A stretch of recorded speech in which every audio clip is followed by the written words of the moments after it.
Hello friends, welcome back to my another video. Last video में हमने DNA replication में initiation की process देखी थी और कौन कौन से एंजाइम्स डीएनए रेप्लिकेशन में इन्वॉल्व होते हैं उनके बारे में डिटेल में देखा था। इस वीडियो पे हम पढ़ेंगे elongation, sliding clamp, clamp loader और टर्मिनेशन ऑफ डीएनए रेप्लिकेशन के बारे में। तो चलिए देखते हैं। इलॉन्गेशन की प्रोसेस में मेनली जो एंजाइम इन्वॉल्व होता है, एंजाइम एक कॉम्प्लेक्स होता है जिसे रेप्लिसोम बोल रहे हैं। रेप्लिसोम एक एंजाइम कॉम्प्लेक्स है जिसमें इन्वॉल्व है DNA polymerase third enzyme and several other proteins. इनका एक कॉम्बिनेशन है जिसको एक पर्टिकुलर नेम दिया गया है रेप्लिसोम। इलॉन्गेशन की प्रोसेस क्या है? डीएनए इनिशिएशन जब हो जाता है तो रेप्लिकेशन फॉर्क दोनों डायरेक्शन में आगे बढ़ेगा और उसमें नए न्यूक्लियोटाइड्स, नए डीएनटीपीज जो होंगे वो ऐड होंगे, जिससे डीएनए, न्यू डीएनए की जो चेन है वो ग्रो करेगी। और आपको मैंने बताया था कि नया न्यूक्लियोटाइड जो है वो कहाँ पे ऐड होता है? जो एक्सपोज्ड 3' हाइड्रोक्सिल ग्रुप है, वो जो फ्री 3' हाइड्रोक्सिल ग्रुप है, उसी पे नया डीएनटीपी आगे आके ऐड होगा और इस तरीके से इलॉन्गेशन की प्रोसेस होगी और डीएनए चेन जो होगी वो ग्रो करती जाएगी। लीडिंग स्ट्रैंड और लैगिंग स्ट्रैंड पहले हम देख लेते हैं, उसके बाद में हम देखेंगे कि लीडिंग स्ट्रैंड और लैगिंग स्ट्रैंड में रेप्लिकेशन कैसे हो रहा है। यहाँ देखिए, ये पेरेंट डीएनए है, आप देख रहे हैं पेरेंट डीएनए, दोनों स्ट्रैंड हैं ये, और दोनों स्ट्रैंड एज आ टेम्पलेट वर्क कर रहे हैं नए डीएनए स्ट्रैंड के फॉर्मेशन में। जो पेरेंट डीएनए है उसमें दोनों स्ट्रैंड टेम्पलेट हैं, ब्लू कलर से आप देख रहे हैं टेम्पलेट है।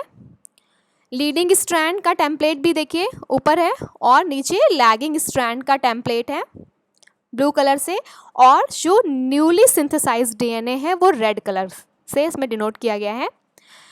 तो देखिए, लीडिंग स्ट्रैंड पे डीएनए की सिंथेसिस कॉन्टिन्यूअस हो रही है, ठीक है, कॉन्टिन्यूअस सिंथेसिस ऑफ डीएनए है, कहीं भी ब्रेक नहीं है।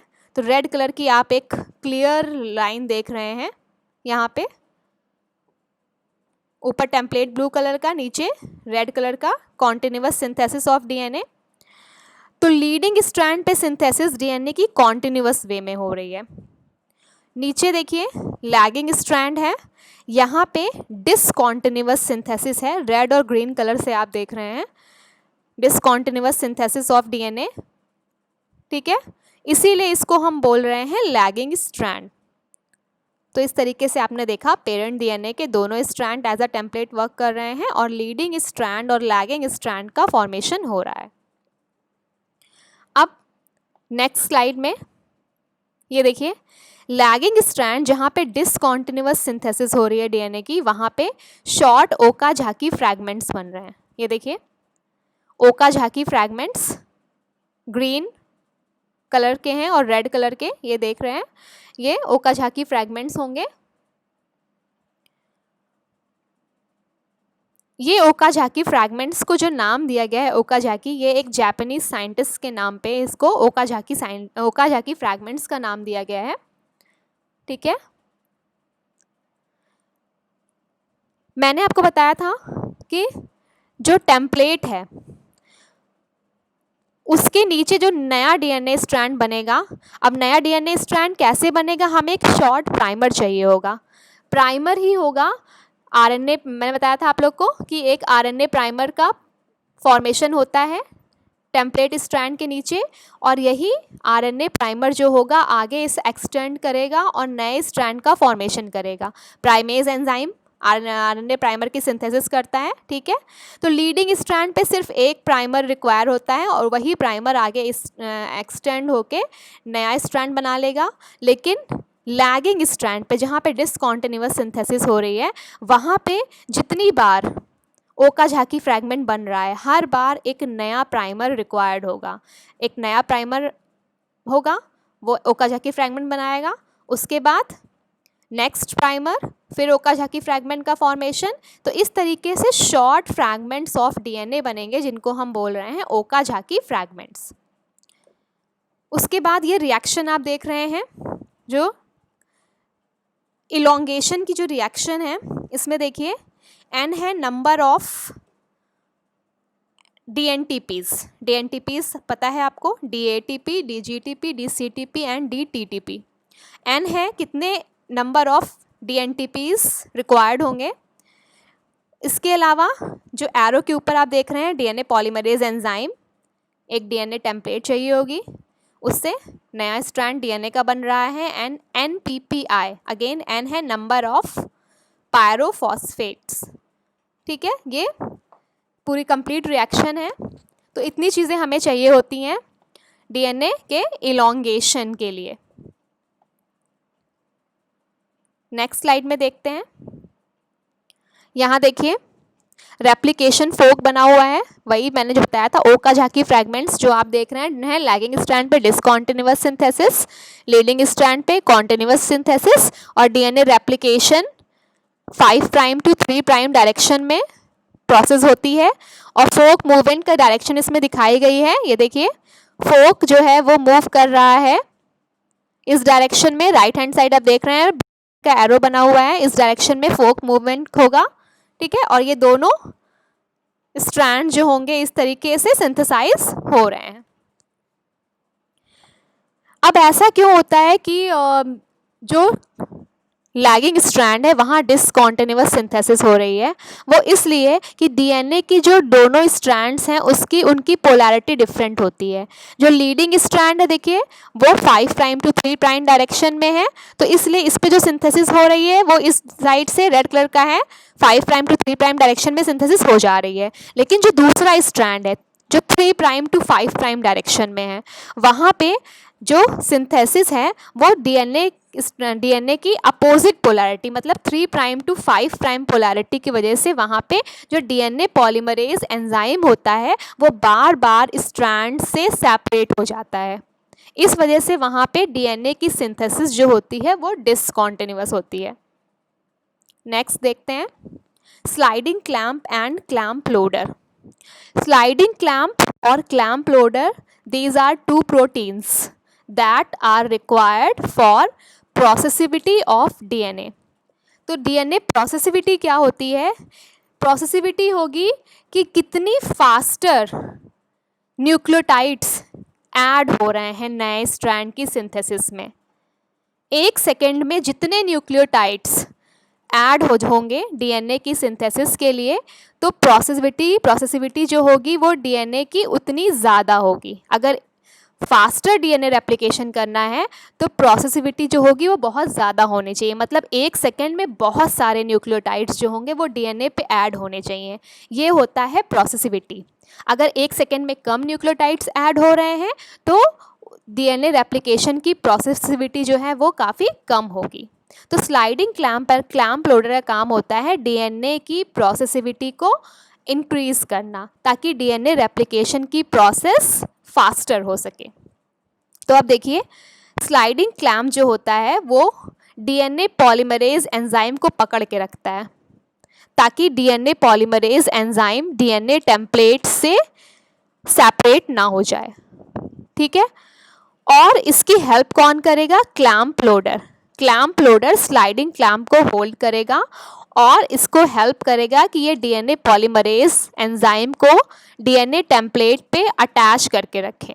तो ये दोनों प्रोसेसिविटी प्रमोटिंग फैक्टर की तरह एक्ट करते हैं। यहाँ पे आप देख रहे हैं स्लाइडिंग क्लैंप जो है वो रिंग शेप्ड होगा। ये रिंग शेप आप स्लाइडिंग क्लैंप देख रहे हैं। और क्लैंप लोडर देखिए एक पेंटामेरिक प्रोटीन है, यहाँ पे आप देख रहे हैं रेड और ब्लू ग्रीन कलर से। ठीक है, पॉलीमरेज 3 की कोर को होल्ड करके रखा हुआ है स्लाइडिंग क्लैंप ने। ठीक है, कोर एंजाइम को होल्ड करके रखा हुआ है। और स्लाइडिंग क्लैंप का शेप क्या है? Ring shape. ठीक है, और यहाँ पे क्लैंप लोडर क्या होगा? वो एटीपी को यूटिलाइज करेगा। इस सब पूरी प्रोसेस में एटीपी मॉलिक्यूल को यूटिलाइज करता है। Next slide. नेक्स्ट है जब इलोंगेशन हो जाएगा उसके बाद स्टेप क्या है, removal of RNA primer and completion of DNA strand. RNA primer है तो वहाँ पे डीएनटीपीज नहीं होंगे, ठीक है, एनटीपीज होंगे। तो आरएनए में आप जानते हैं कि टी की जगह क्या होता है, यू बेस पेयर पाया जाता है। तो हमें आरएनए प्राइमर को वहाँ से रिमूव करना होगा ताकि कंप्लीट जो डीएनए स्ट्रैंड है वो फॉर्म हो सके। तो आरएनए प्राइमर का इसलिए रिमूवर ज़रूरी होता है, और ये रिमूवल कौन करता है, डीएनए पॉलीमरेज फर्स्ट एंजाइम या फिर आरएनएज एच एंजाइम। फिर जब आरएनए प्राइमर रिमूव हो जाता है तो डीएनए पॉलीमरेज फर्स्ट एंजाइम जो जगह खाली हो गई है आरएनए प्राइमर के रिमूवल से, उस खाली जगह को, उस गैप को फिल करेगा। उसके बाद डीएनए लाइगेज एंजाइम आएगा। डीएनए लाइगेज एंजाइम का काम क्या होता है, जो गैप है उसको सील करना। तो सील कैसे करेगा ये गैप, दो ओकाजाकी फ्रैगमेंट्स को आपस में सील कर देगा या फिर ज्वाइन कर देगा। इससे जो गैप होगा ओकाजाकी फ्रैगमेंट्स के बीच में वो सील हो जाएगा। तो डीएनए लाइगेज कैसे सील करेगा गैप को, दो ओकाजाकी फ्रैगमेंट्स के बीच में जो 3 प्राइम OH एंड है एंड 5 प्राइम फॉस्फेट एंड है, उसके बीच में एक फॉस्फोडाइस्टर बॉन्ड का फॉर्मेशन कर देगा, जिससे दो ओकाजाकी फ्रैगमेंट जो होंगे वो आपस में ज्वाइन हो जाएंगे। तो इस तरीके से डीएनए लाइगेज एंजाइम जो होगा वो गैप को फिल कर देगा। अब ये प्रोसेस कहाँ पे हो रही है, ये लैगिंग स्ट्रैंड पे होगी, क्योंकि ओकाजाकी फ्रैगमेंट जो होते हैं वो लैगिंग स्ट्रैंड पे ही फॉर्म होते हैं। नेक्स्ट देखते हैं, यहाँ पे देख रहे हैं आप ओकाजाकी फ्रैगमेंट्स हैं, आरएनए प्राइमर है। डायग्राम में देखिए, दो ओकाजाकी फ्रैगमेंट्स के बीच में आरएनए प्राइमर है। मैंने आपको बताया था कि हर ओकाजाकी फ्रैगमेंट्स के पहले एक आरएनए प्राइमर फॉर्म होता है, वही आगे ओकाजाकी फ्रैगमेंट के रूप में एक्सटेंड होता है।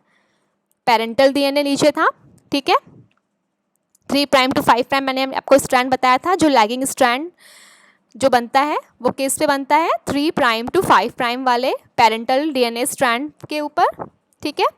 अब यहाँ पे देखिए प्राइमर का रिमूवल हो गया है नेक्स्ट स्टेप में, ठीक है। Polymerase first, DNA polymerase first enzyme आया, उसने क्या किया, गैप को फिल कर दिया, ठीक है। नीचे आप देख रहे हैं discarded RNA nucleotides, RNA nucleotides separate हो गए हैं, ठीक है। उसके बाद जो निक है वो कौन सील करेगा, DNA ligase enzyme. DNA ligase enzyme orange colour का सर्कल के फॉर्म में है, इसने क्या किया, निक को सील कर दिया।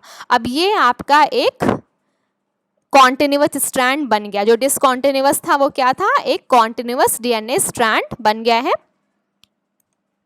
उसके बाद प्रोसेस है टर्मिनेशन। अब जो प्रोसेस स्टार्ट हुई है, इनिशिएट हो गई है रेप्लिकेशन, वो कैसे उसका टर्मिनेशन होगा, जब क्या होता है, दो फोक्स, मैंने आपको बताया था दो रेप्लिकेशन फोक्स जो हैं, ई कोलाई का जो बैक्टीरिया का जो डीएनए बैक्टीरिया का जो क्रोमोसोम है वो सर्कुलर होगा, ठीक है। अब दो रेप्लिकेशन फोक दोनों अपोजिट डायरेक्शन में बन रहे थे। अब दोनों फोक जब आगे बढ़ेंगे और आपस में फ्यूज़ कर जाएंगे, फ्यूज़ करने के बाद दो separate double stranded DNA molecules बन जाते हैं। नेक्स्ट स्लाइड में आप देख लीजिए, यहाँ पे ओरिजिन ऑफ रेप्लिकेशन था, दो फोक्स बन रहे हैं, रेप्लिकेशन फोक, ठीक है, अपोजिट डायरेक्शन में, और दोनों आपस में फ्यूज कर रहे हैं। उसके बाद दो डबल स्ट्रैंडेड डीएनए स्ट्रैंड्स का फॉर्मेशन होगा, ठीक है। उसके बाद देखिए जो सीक्वेंस है जो क्रोमोसोम पे पाई जा रही है, जहाँ पे टर्मिनेशन की प्रोसेस इनिशिएट होगी, उस सीक्वेंस को बोल रहे हैं टर एलिमेंट्स। तो टर एलिमेंट्स आ गए तो इसका मतलब टर्मिनेशन की प्रोसेस जो होगी वो हो जाएगी, ठीक है। अब कौन सा प्रोटीन जो इस टर एलिमेंट्स को रिकॉग्नाइज करेगा, तो टस प्रोटीन्स, TUS टस प्रोटीन है जो इस टर्मिनेशन सीक्वेंस को, टर एलिमेंट्स को रिकॉग्नाइज करता है और उस पर बाइंड कर जाता है। जब ये इस पर बाइंड कर जाता है तो डीएनए बी हेलिकेज जो होगा, यहाँ पे कुछ गड़बड़ हो गया है, फॉर्म अनवाइंडिंग, ठीक है। डीएनए बी जो हेलिकेज मैंने आपको बताया था वो अनवाइंडिंग को, इस प्रोसेस को स्टॉप कर देगा, तो डीएनए की अनवाइंडिंग की प्रोसेस स्टॉप हो जाएगी और डीएनए रेप्लिकेशन की प्रोसेस भी वहीं पे स्टॉप हो जाती है। डायग्राम में देखिए टस प्रोटीन जो है वो बाइंड कर जाएगा टर्मिनस रीजन पे, सीक्वेंस पे, तो टस टर कॉम्प्लेक्स बनेगा, ठीक है। और उसके बाद टोपोआइसोमरेज फोर्थ एंजाइम, ठीक है। अब दो डीएनए के जो दो स्ट्रैंड्स बन गए हैं, सर्कुलर फॉर्म में हैं, अब वो सेपरेट भी तो होंगे, तभी तो दो स्ट्रैंड्स बनेंगे। ये तो रेप्लिकेशन फोक बन रहा था, देखिए यहाँ पे जुड़े हुए हैं जो स्ट्रैंड्स दोनों जो बने हुए हैं, दोनों डीएनए जो क्रोमोसोम बने हुए हैं नए, वो आपस में जुड़े हुए हैं। अब इनको कौन सेपरेट करेगा? DNA topoisomerase fourth enzyme. ये यहाँ से कट लगाता है और सर्कुलर फॉर्म में दोनों जो डॉटर सेल्स, डॉटर जो क्रोमोसोम्स हैं, डॉटर स्ट्रैंड्स हैं, वो क्या होंगे?